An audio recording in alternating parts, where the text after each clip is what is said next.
Welcome to the Kusa Cast, where we interview some of the most influential people in tourism from around the world. My name is Graham Watson, and I'm the founder of Kusa Global. The word Kusa means a new dawn, and in 2023, we want to find out just how our guests are working towards that new dawn. Join us and subscribe to future episodes as we hope to inspire you with stories of strength and resilience in the tourism industry. Hello and welcome back, everybody, to Kusa Cast. We are here today with Olorato Ndlovu, who is the Managing Director of House of Safari based up in Maun. How are you doing today, Olorato? I'm great, Graham. How are you? How's the UK? Good. Well, thanks. Well, yeah, all's going well. It looks very positive into 2023. That's good. So just give us a bit of a background of yourself and tell us a bit more about House of Safari DMC. Obviously, Kusa Connect, my representation company, represents you in the UK, and we've been doing some great work to highlight your great work in Botswana. So tell us how you sort of founded the company and your journey that's led you to this point so far. Okay, thank you, Graham. So as you mentioned, my name is Olorato. I live in Botswana. And I got into the tourism industry right after varsity. I got a job at one of the big DMCs here in Maun. And then after a while, I realized that, I really enjoy the business part of it. And I would like to actually expand myself in my capacity. So I registered my own business, and then I started operating. And then COVID happened right immediately after I started my business. Yeah, we all know how that feels. Yeah. Yeah. So I've just been navigating, running a tourism business after the pandemic. So it's quite different from what was happening before. So it's sort of like everyone is sort of starting anew and learning. So we're all doing it at the same time. So it's quite great. Yes. I think that's the beauty of the tourism industry. It's I don't think anybody came out of COVID unscathed. And I think that such a lovely spirit of camaraderie and everybody helping each other get back on their feet, because I have a lovely saying that I use all the time: the rising tide raises all the ships. And if the tourism industry can be that rising tide of helping all our ships get raised up, then and I think we're all doing a great job in that. So I think your experience as a travel consultant obviously helped you a lot. So how is that? I mean, obviously that's benefiting you now in safari planning and the execution of those safaris at House of Safari. Do you constantly draw on the experiences from your time as a consultant when you're dealing with clients from all over the world? Absolutely. So when I started my job as a consultant, it was always at the back of my mind that I was learning to start my business at a later stage. So I tried to grasp as much as I could at the time. So I sort of got the logistics of it, how you get an inquiry up to the end of it when a client goes back home. So I'm pretty aware of the process and how it works. So yeah, it's an exciting journey to be on. I really love doing that. It's quite because every client is different. So it's quite interesting to always be doing the same thing, but in a different way all the time. All the time, yeah. And I think, obviously being based in Maun yourself, it definitely gives House of Safari that edge when it comes to being on the ground. You obviously meets with the suppliers regularly, and you know exactly what's happening on the ground. So that's a huge bonus, I think, to be based right there in amongst all the action. So absolutely. So what has been the biggest challenge that you faced when starting your business? Obviously, we've discussed COVID, but particularly as a woman in a leadership role, how have you faced any particular challenges, and how are you rising above them? Yeah, so it's not necessarily a challenge. I'd call it a learning experience. So when I started my business, I thought I would be so flexible. I have time to do whatever I want. I'm not into the 8 to 5, but I was absolutely wrong because I learned that now everything is pretty much my responsibility and I cannot leave until everything is sorted. So it's not a challenge, but it's just it's a bit of a shock, and it's also interesting to sort of get into routine and learn how to be organized and disciplined as a business owner at the same time. Yeah, I mean, I think that's what you learn. I mean, and myself as well as a business owner, you when you're running your own business, it's your name and your reputation on the line, and absolutely, and that's, I think, why people are like working with small businesses, because you get that extra special attention from the business owner because they've got so much riding on their service to you, to the guest. So I think that's a huge benefit of dealing with small business owners as well. How are you working in particular with fellow small business owners in Botswana, and sort of working with the local communities and supporting their development? Is there anything particular that House of Safari is doing in that respect? So House of Safari has made it a mandate to make sure that we promote suppliers that are actually, first of all, suppliers that are actually doing something behind the scenes to sort of give back to the community or the concessions in which they operate. And then additionally, we also have our social impact initiatives that we take part in, and that includes donations to the local schools, particularly to girls in the community. We once did like a donation to one of the schools of sanitary pads, which are not a luxury around around our areas. So it was really nice to be able to do that, and we try to highlight that to our clients as well, to our agents, that we are doing something with some of the proceedings from the bookings. That's great. I mean, that's a great initiative. So, let's hope that obviously, I think guests, when they travel from all over the world, they want to know as well that they're giving back in many ways. So that's a fantastic initiative that House of Safari has implemented. I was at the Africa Tourism Leadership Forum in Gaborone in October, which was great. Previous guest of mine on the podcast was Kwache Donko. We discussed at length the way what Botswana is doing to sort of be a huge powerhouse of tourism. Is there anything that you can see in the next sort of 5 to 10 years that Botswana is doing to evolve the tourism industry that you are particularly excited about?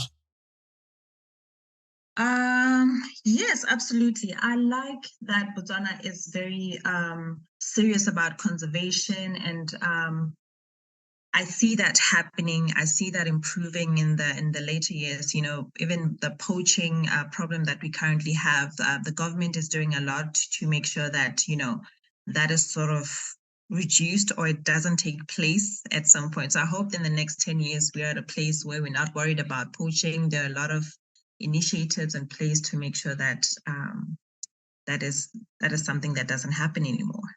Great. Yeah, I think that's a hugely important thing in the tourism industry is focusing on that conservation and sustainability efforts, because that's 100% needed as a focus in order to protect the entire industry and also protect the flora and the fauna of the region. So it's great to know that. Yeah, it's great to know that governments in particular are making it a focus, because we don't want to be in a situation in 50 years' time where we think, look back and think that we didn't do enough. And I think that would be a tragedy. So I'm so glad. And I think that we can sort of manage upwards as well in the tourism industry, where we highlight the issues to the decision makers and the policy makers in order for them to take action and hold them accountable when they don't. I think it's important that that's done as well. Accountability for things taking too long or anything like that. I think we all have a right to ask those questions when they need to be asked. Just a bit more about yourself. I mean, how do you sort of go about your daily routine, and what what advice could you give to somebody just like yourself? If you look at Olorato sort of 15 years ago, what advice, or even 10 years ago, what advice would you give to that young lady who's looking to get into tourism in Botswana, and advise her of how to navigate the challenges that you faced and how you faced those particular challenges? I would say that you need to be a bit like disciplined, because I found that, motivation and that sort of thing doesn't necessarily work if you're not disciplined to say, this is what I'm going to do. Assign time, assign goals, and be committed to what you say you're going to do, and be consistent with your work. I would say that's it. That's it. Consistency and discipline and research and understanding what you're doing all the time, and making sure that you always give the clients information and help them to know what they're going to be doing in their trip and that sort of thing.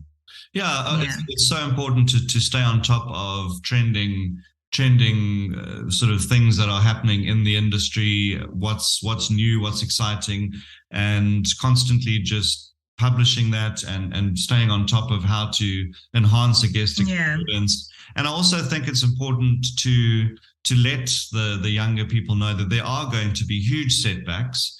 Very rarely will. Hopefully not another pandemic. Oh my gosh. Yes, I know. Nobody deserves to learn that way. No. But it's hopefully never again, sort of 2 years of almost zero traveling. But I mean, I just think it's so important to just handle setbacks very, very well. I mean, I know one of my biggest things is when you're trying to get hold of people and there's this sort of delayed response, and you just think, it's trying to like chug up a hill in a way in a truck. It does feel that way sometimes, trying to generate business and get the word out there, and but it all works. I think patience is also one thing that an young entrepreneur needs to learn. Don't give up after a few months. We're all starting businesses, a few years old, and especially during the pandemic, none of us gave up, and you found all ways to survive. And I think that's what they need. Young entrepreneurs need to be taught as well. Don't give up because something isn't instantaneously. Don't give up after 6 months. Give up. Maybe look some, I don't know, after a few years, but you have to give it a good go. I think that's what needs to be taught. And also, we've discussed with other guests as well about the importance of mentorship and having someone you can rely on. So, I'm sure that's probably in your plan as well. As your business grows, to be able to offer young entrepreneurs and young small businesses in Botswana that kind of mentorship and advice. So that's going to be a great career growth and business growth for you too. Absolutely. So we've all had the pandemic, and we've all struggled a lot, and things are starting to pick up now, which is great. I'm so glad to see House of Safari generating business out of the UK, and we just hope that there's going to be a lot more UK tourists visiting the beautiful Botswana. I love it. I've had such a spectacular time there. It's a unbelievable country to visit. You're so lucky to be doing this every day as a career. What would you like to see that still needs to change? What do you think? If you could have a wish list, what would be on top of that wish list of what would help Botswana and help your business and help tourism in the area grow? What do you think still needs to be focused on that's not really happening just yet? I would say for my business, I would like to see a bit more support from, for example, agents from the UK who would like to have someone on the ground, someone who was born here or understands the product a bit better, to be able to guide them in helping them make bookings for their clients. It helps us as a business grow, and it also helps us to sort of know how to give back with their contributions, with their bookings. It helps us to redirect the funds that we want to use for other things as well, other initiatives, to help them. I mean, to sort of know how to use them as people on the ground, knowing where the major concerns and issues are. So it'd be nice to see a bit more support and bookings in that regard from foreign agents. Yeah. I mean, the foreign agents are the key. You know, foreign agents and tour operators. And so, yeah, I mean, I think you're doing a great job going all over the place at trade shows and getting your name out there. And you've hosted a lovely FAM a few weeks ago. Can you tell us a bit more about that FAM? How the agents what countries took part in that FAM that you organized, and what do you think their biggest highlight was? What was the feedback that you got from the FAM itself, or like the greatest highlights that they saw? Oh, yes. We've had, it was 4 nights throughout camps in the Delta, and we had agents from America, from the UK, Italy, and Romania. And it was really exciting to be able to experience that with them, because I was going around the camps with them. It was camps that are new, most of them, or have been refurbished. So it was nice to see the product as a new establishment, and the agents really appreciated the product because most of them had not been to Africa or Botswana. So they got to really experience firsthand what they offer to their clients. Yeah. And it was quite nice. We made a family for life. Some of them we're friends now. Yes, that's always the beauty of FAMs. You get to meet agents from all over the world, and you see the most beautiful things, and it's such a beneficial way. It's such a lovely aspect of our industry that properties and ground handlers such as yourself go to these lengths to help the agents from around the world see the beauty of the country that they represent. Yeah. So I think everybody can see from the interview, and hopefully look at your website and can see the links you're going to. How would people get in touch? So obviously in the UK they can get in touch with me, Graham, at gw@kusaglobal.com. But anywhere else in the world, is it what's your website and your email address? My website is www.houseofsafaribw.com, or you can simply just email us at info@houseofsafaribw.com, or Olorato, that's me, at houseofsafaribw.com. Looking forward to hearing from everybody. No, it's going to be great. So I think 2023 is going to be a great year for tourism, particularly in Africa. I think a lot of people are wanting to see those wide open spaces again after having been cooped up with lockdowns, and the beauty, the beauty of a morning safari, feeling the sun on your face as you look at a herd of elephants. There's nothing can quite beat a morning safari. So that's priceless.